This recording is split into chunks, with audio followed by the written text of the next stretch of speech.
السلام علیکم ورحمۃ اللہ وبرکاتہ۔ دوستو، جیسے سال کے اندر کچھ خاص دن ہوتے ہیں جن کی دین اسلام کی نظر میں بہت تعظیم و تکریم کی جاتی ہے، اسی طرح کچھ مہینے ایسے ہیں جن کی دین اسلام کی نظر میں بہت اہمیت ہے، جیسا کہ سورۃ توبہ کی آیات کے اندر اللہ تعالیٰ نے فرمایا، مہینوں کی گنتی اللہ کے نزدیک کتاب اللہ میں 12 کی ہے، اسی دن سے جب آسمان و زمین کو اس نے پیدا کیا ہے، ان میں سے 4 حرمت و ادب کے ہیں، یہی درست دین ہے، تم ان مہینوں میں اپنی جانوں پر ظلم نہ کرو اور تم تمام مشرکوں سے جہاد کرو جیسا کہ وہ تم سب سے لڑتے ہیں، اور جان رکھو کہ اللہ تعالیٰ متقیوں کے ساتھ ہے۔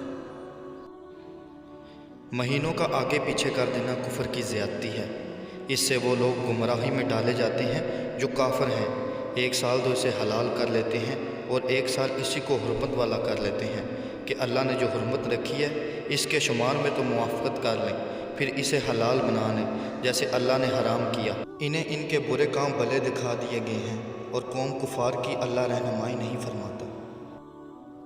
دین اسلام سے پہلے بھی حرمت والے مہینوں کا پتہ تھا، لیکن وہ لوگ اپنے مقاصد کے لیے ان کی ترتیب کو چینج کر دیا کرتے تھے، جیسے کہ محرم کے مہینے میں لڑائی یعنی کہ جنگ کرنے سے منع فرمایا ہے، لیکن وہ لوگ محرم کو کہا کرتے تھے کہ یہ سفر کے مہینے میں چلا گیا ہے اور سفر اس سے پہلے آ چکا ہے، تاکہ جن کاموں کی ممانعت کی گئی ہے ان کو وہ کر سکیں۔ دوستو، جیسا کہ قرآنی آیات کے اندر حرمت والے مہینوں کی تعداد 4 بتائے گی، لیکن ان کے نام نہیں بتائے گئے، تو وہ ہمیں احادیث سے پتہ چلتے ہیں، جیسے کہ صحیح بخاری، صحیح مسلم اور مشکات المصابیح کے اندر آپ صلی اللہ علیہ وآلہ وسلم نے فرمایا، بلا شبہ زمانہ گھوم کر اپنی اسی حالت پر آ گیا ہے، یعنی کہ جیسا کہ کفار مہینوں کو آگے پیچھے کرتے تھے، جو اس دن تھی جس دن اللہ نے آسمانوں اور زمین کو پیدا کیا تھا۔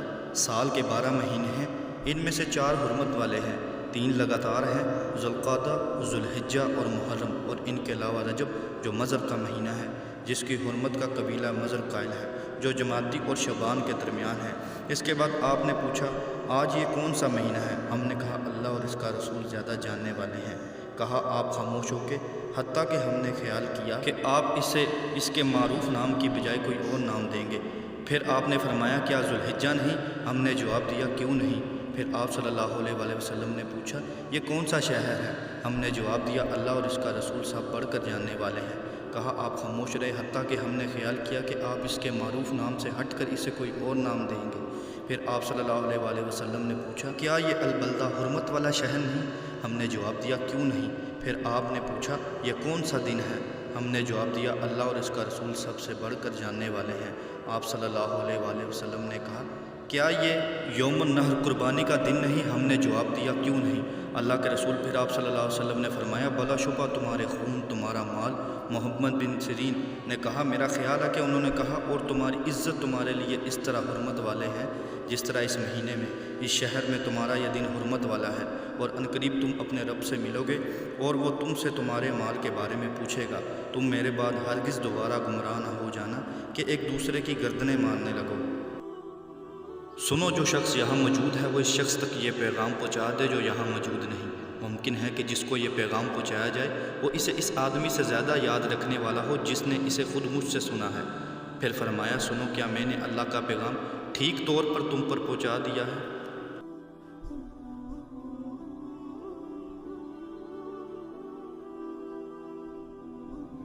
دوستو، جیسا کہ ہمیں قرآنی آیات اور احادیث سے پتہ چلا کہ حرمت والے مہینے کون سے ہیں، اور انہی حرمت والے مہینوں میں سے ایک محرم الحرام ہے، جس کا مطلب حرمت والا یعنی مقدس ہے۔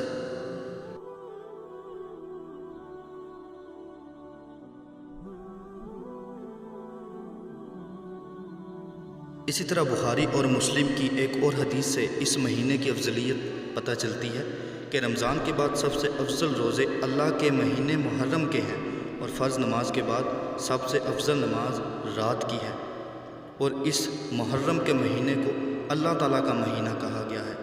لیکن انتہائی دکھ اور انتہائی درد کے ساتھ یہ بات کہنی پڑتی ہے کہ جس مہینے کے اندر کافروں کے ساتھ جنگ کرنے کو بھی منع فرمایا گیا، اس حال میں کہ جب تک وہ تم پر حملہ نہ کریں، لیکن اسی مہینے کے اندر اہل بیت میں سے امام حسین رضی اللہ عنہ نواسۂ رسول کو شہید کر دیا جاتا ہے، اور وہ بھی کسی کافروں کے ہاتھوں نہیں بلکہ اپنے ہی مسلمانوں نے ہی حضرت امام حسین رضی اللہ عنہ کو شہید کیا۔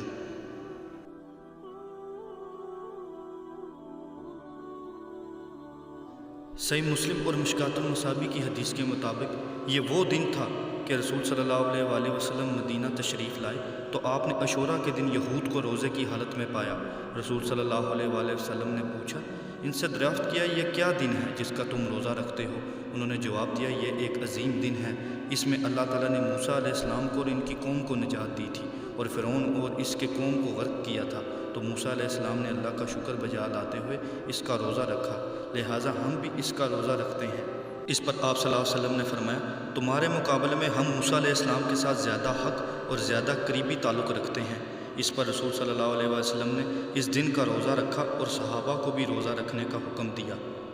اور اسی احادیث کے دوسرے ترک کے اندر آپ صلی اللہ علیہ وآلہ وسلم نے یہود کو فرمایا کہ ہم تم سے زیادہ اس دن کی خوشی کے حقدار ہیں، لیکن افسوس کہ اس عظیم، اس خوشی والے دن کو اس امت نے حضرت امام حسین رضی اللہ عنہ کو شہید کر کے ہمیشہ کے لیے غم کا دن بنا دیا۔ اللہ تعالیٰ ہمیں اپنے دین کو سمجھنے، اس پر عمل کرنے اور دوسروں تک پہنچانے، اور اس دنیا کے اندر حضرت امام حسین رضی اللہ عنہ کی شہادت میں جو ہمیں سبق دیے گئے اس پر عمل کرنے کی توفیق عطا کرے، اور جنت میں ہمیں نبی پاک صلی اللہ علیہ وآلہ وسلم اور اہل بیت کا پڑوس عطا کرے۔ السلام علیکم ورحمۃ اللہ۔